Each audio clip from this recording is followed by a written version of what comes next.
په کندهار ولایت کې پرلپسې نامنیو کډوالیو او اقتصادي ناخوالو د کورنیو اقتصاد ته سخته ضربه ورکړې. 12 کلن احمد الله د کندهار ولایت هغه ماشوم اوسېدونکی دی چې د دوبي د ګرمۍ په دې سخته څپه کې کرې ورځ د کندهار پر واټونو د خپلې کورنۍ د ساتنې په موخه میوه پلوري. تنکی احمد الله وایي پلار یې کمزوري او د کار کولو توان نه لري، نو له همدې امله اړ دی چې د خپلو زده کړو ترڅنګ د خپلې کورنۍ د اقتصادي اړتیاوو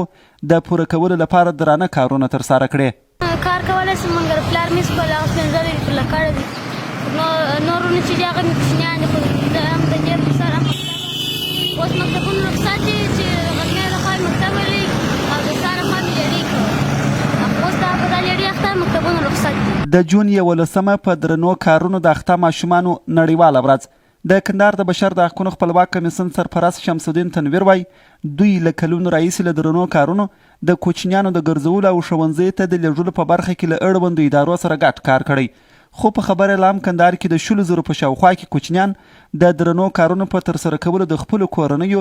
د اقتصادي اړتیاو بار پر اوږه وړي. ډېری ماشومان چې تر 100,000 زه په دې قدم زیات ماشومان په شاغه کار په ډول ډول حالت کې دوی هغه د مصروف دي، اوس هم د ولسوالیګانو په چپ کار کې دوی شاغه کار کوي، علل خصوص د سپین بولدک چې دوی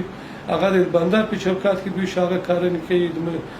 د مسافرونو د انتقال د بارونو کار کوي، په مصرخانه کې کار کوي، په ساختماني کار کوي، په خشپزي کار کوي، په داسې هر څه چې ماشومان وجود نه لري دوی کار نه کوي. د کندهار د کار او ټولنیزو چارو ریاست هم په درنو کارونو د کوچنیانو په اخته کېدو اندېښنه ښیي، خو ډاډ ورکوي چې د 10,000 کوچنیانو لپاره د میاشتني عایدو او زده کړو طرحه له مرکزي ادارې سره شریکه کړې چې د کورونا د بحران له پای ته رسېدو وروسته عملي کېدو ته هیلې زیاتې شوې دي. ټول کوچنیان مو د ښاره څخه ټولوله، دا کوچنیان مو زموږ په روزنتونو کې ځای پر ځای کوله، هغه مور پلار او هغه کورنۍ چې وغواړي په اولادونو باندې تعلیم وکړي، موږ په روزنتونو کې د دې لپاره تعلیم زمینه برابرول. هغه کسان چې واقعا دا یو مشکل په سترګو ورته ګوري یا د غربت څخه راوتلي دي، اولادونه د غربت څخه ښار ته راایستلي دي، د WP مؤسسې سره خبره کړې ده چې د دغو د کورنۍ سره به میاشتانه WP کومک کوي او د دې اولادونه به مکاتبو ته ځي. د درنو کارونو ترڅنګ وروستۍ کې سیبیل کې په جګړو کې د ماشومانو پر مرګ ژوبلې هم